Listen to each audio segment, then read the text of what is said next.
Ng'omuntu ow'omu kyalo bw'abeera n'ennimiro mw'ajja ekyokulya bwe batyo n'ab'omu kibuga balina ebifo eby'enjawulo mwe bayiyiza ekigulira Magala Eddiba era ng'ebimu ku bino ke katale ka Parkyard abangi ke tumanyi nga Owino. Nga bulijjo weebale kubeera ku Bukedde TV ate naddala ku pulogulaamu yaffe ono ye Kampala mwe tuleetera ebifa mu kibuga kyaffe ekikulu n'ebifa ku bakikoleramu.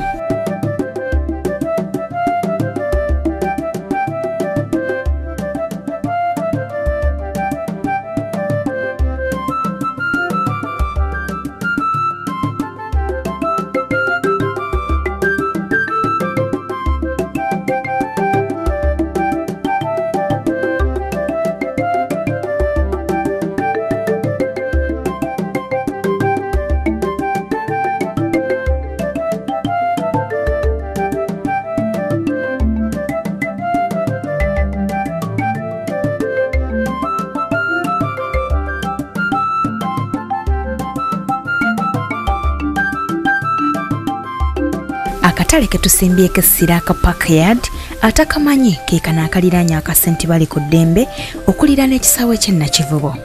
Kano nno kakoleramu abantu ababalirirwa okuwera emitwalo 5 era nga kali ku musingi gwa yiika nnamba. Mpozzi okukujjukizaako akatono abantu baffe abakolera mu katale kano bazze bafuna obuzibu obw'omuliro oguzze gukakwata era ng'ebintu byabwe bingi bitokomose entakera. Kano kasookera ddala okukwata omuliro mu mwaka gwa 2009 ne kaddamu nate mu 2013 nga ku luno emirundi 2 emirambirira omuliro gye gwayigganya akatale kano. Pulogulaamu ono ye Kampala olwaleero tulambudde ku bantu baffe bano okumanya embeera gye bayitamu oluvannyuma lw'omuliro ogwo okubayigganya ennyo. Abasinga tubasanze ku mirimu gyabwe nga bulijjo era nga mu bano bangi batottodde ebizibu eby'enjawulo bye bayitamu nga bakolera mu katale kano.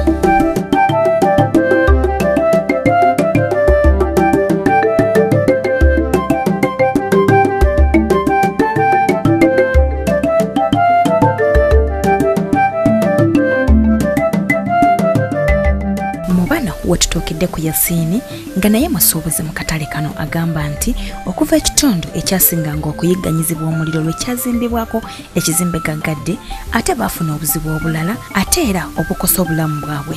Yasiini agamba nti waliwo ekibaati ekyateekebwa we bakolera nga kati tebakyafuna mpewo yakussa olw'ensonga nti bakolera wafonda nnyo ate nga n'ekibaati kino kiziyiza empewo ekiteeka obulamu bwabwe mu matigga. Amanya gange nze Kitagaana Muwanga Yasiini.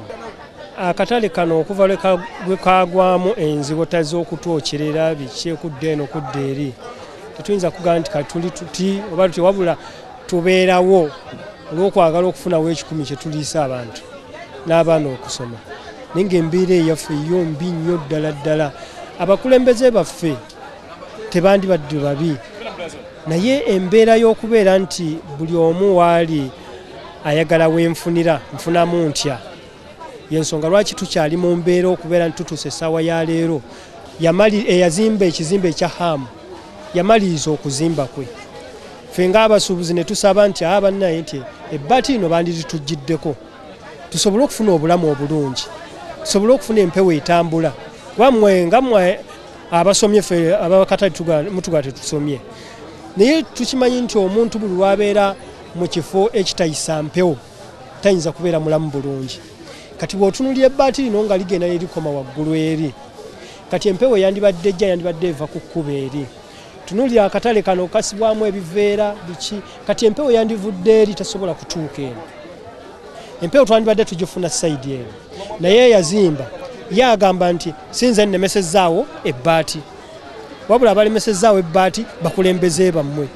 Bw'obuuza abakulembeze nti si ffe tulemezaawo ebbaati Hamu yalemesezaawo ki kati kwe gaffe ne tusigala nga tuli mu bulumi ate nga abantu already bateekayo obuvunaanyizibwa okulaba nti balabirira akatale kaabwe nga kayonjo.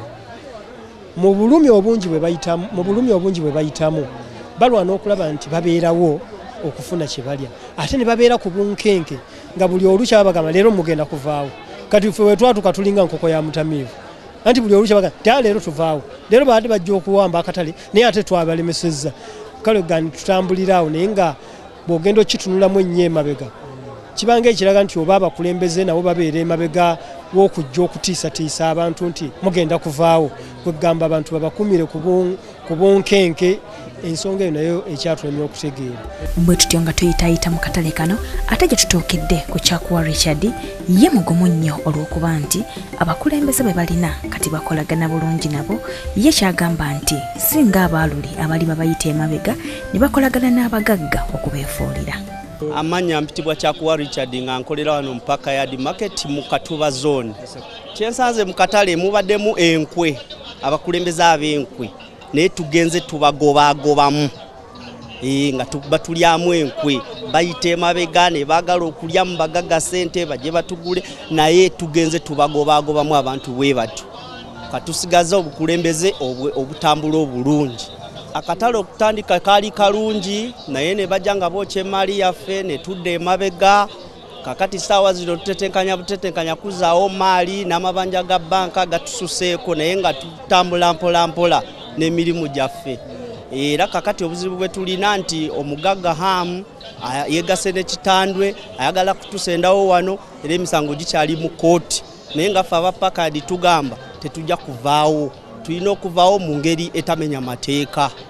Akatale twali tukazimbye nga tukazimbidde ku mutindo City Council gye yali etugambye tuzimbe ekintu ekiri uniform era bwe twali tuzimbye. Ate kati abakulembeze baffe tukolagana nabo bulungi okusinzira ku bali abaliwo emabega nga batulyamu enkwe, naye kati bano abaliwo tukolagana nabo bulungi era tutambuza bulungi ekintu kyaffe.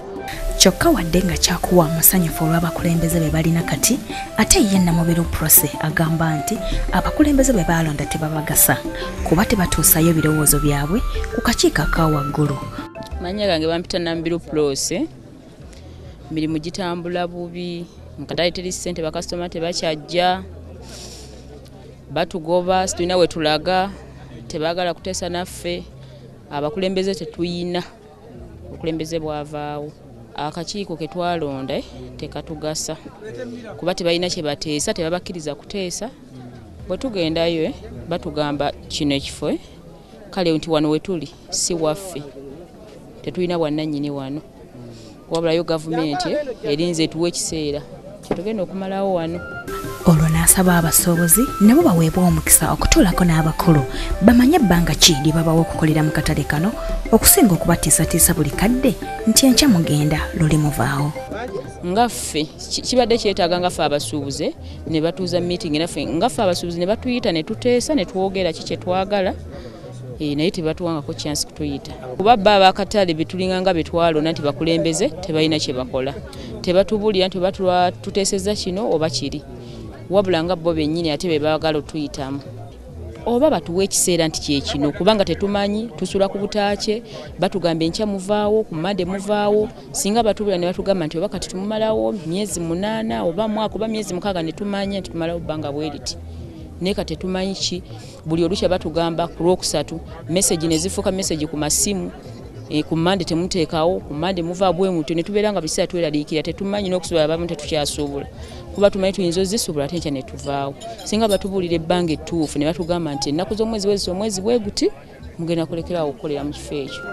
Kale bambi n'owulira ng'ono Nansubuga Janaati agamba nti n'okusuubula tebakyasuubula olw'okwekengera bye bagamba nti enkya mugenda luli muvaawo. Awo ye waasabidde bekikwatako babawe ebbanga ettuufu beetegeke. Kyetusanze mu katale babeera batugamba olwaleero muvaawo enkya mugenda ne tulema okusuubula okubeera ne bizinesi ezitegeerekeka. Wakati mu bunkenke bannaffe bano bwe bakoleramu obw'omuliro ate nga kwegattiddwako okutiisibwatiisibwa okubagobaganya, naye mu buli mbeera abantu bano tebabivuddeeko kulera ngalo, bafambana ng'enjogera y'ennaku zino bweri.